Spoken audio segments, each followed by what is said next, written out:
Bill के विरोध में सबसे पहले पुलवामा सहित हजारों सैनिकों सैकड़ों अधिकारियों को जिन्होंने देश के नाम पर शहीद हो गए उनकी शहादत को नमन करता हूं और नमन करते हुए याद दिलाना चाहता हूं कि जिन शहीदों पर, जैसे पुलवामा के शहीदों के नाम पर, उन शहीदों को आज तक शहादत का दर्जा नहीं दिया गया, शहीद कागजों में नहीं दिया गया।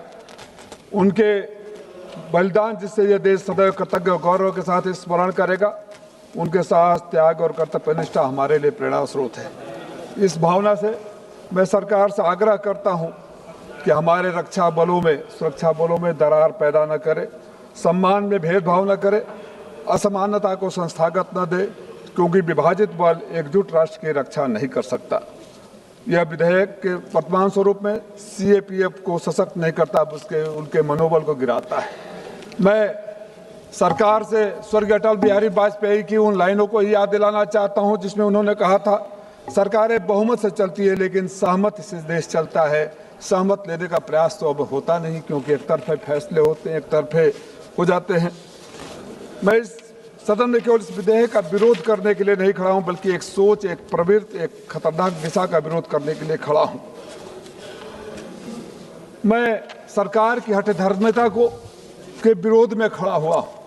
सरकार को न जाने क्या हो गया है, या अहंकार कहें या जिद कहें, कि जो उनके सूट नहीं करता है, जो सुप्रीम कोर्ट के फैसले उनको अच्छे नहीं लगते हैं, चाहे दिल्ली सरकार के बारे में फैसला रहा हो, ट्रिब्यूनल सुधार के माध्यम से उन्हें फिर न्यायालयों पर ही थोप दिया जाता है।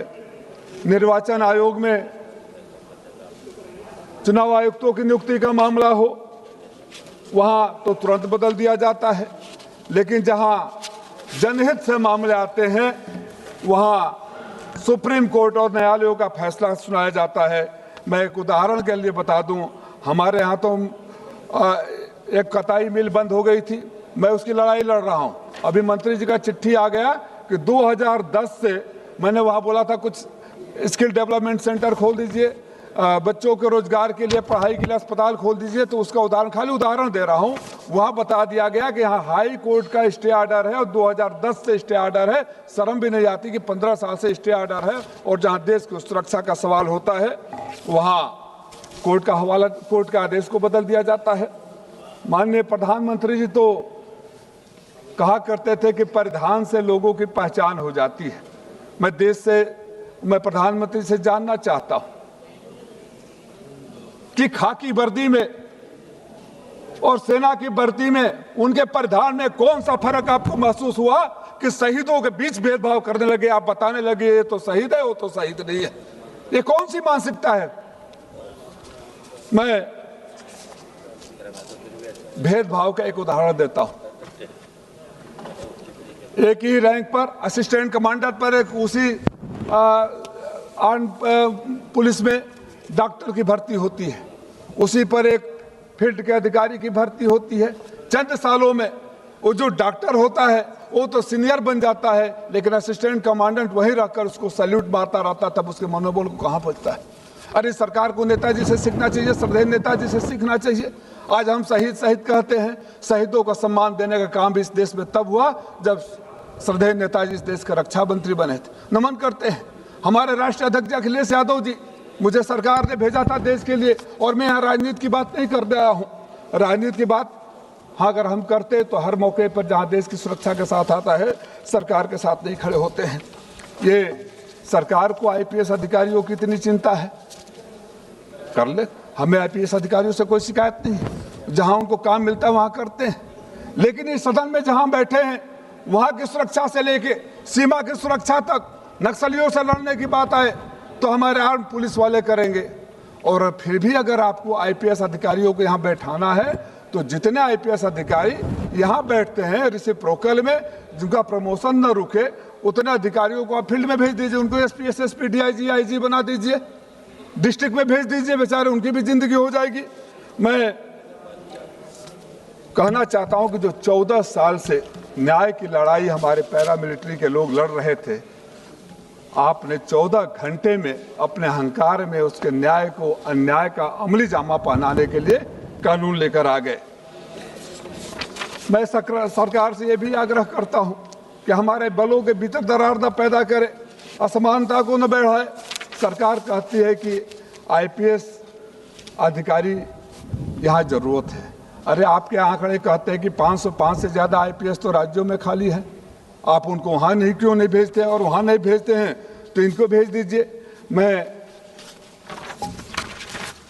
ये भी कहना चाहता हूँ कि जो सरकार देश के शहीदों में भेदभाव करती है, जो हमारे सीमाओं की रक्षा करते हैं, जो हमारे देश के दुश्मनों से भीतर और सीमा तक लड़ते हैं, अगर उनके मन में सुरक्षा की भावना रही, अगर उनके साथ अन्याय हो रहा है तो मैं उन आंकड़ों में नहीं जाना चाहता जहां हमारे सारे साथियों ने दिया है। उन आंकड़ों को मैं दोहराऊंगा, समय नहीं है और आपको भी धर्म संकट में पड़ेगा कि कैसे बार बार घंटी बजाऊं, क्योंकि बात कह के ही बैठूंगा।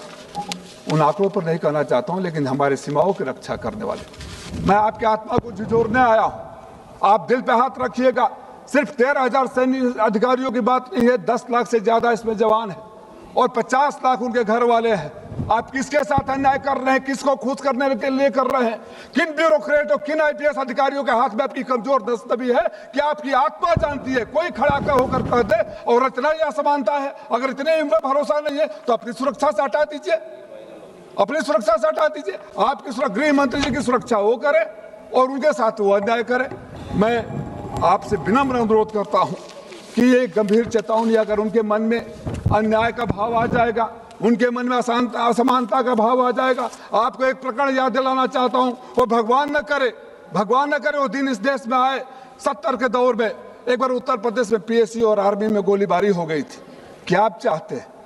आपने अग्निवीर सेना के जवानों को अग्निवीर बना दिया, ये कहकर कि उनको हम पैरामिलिट्री में डालेंगे। पैरामिलिट्री में डालते समय आपने आंकड़े नहीं दिए कितने लोग दिए, जब यहीं के लोग, और खाली मैडम 13,000 अधिकारियों की बात नहीं है, ये चेन रिएक्शन होता है ऊपर से नीचे तक, नीचे से ऊपर तक आप उनके साथ अन्याय कर रहे हैं।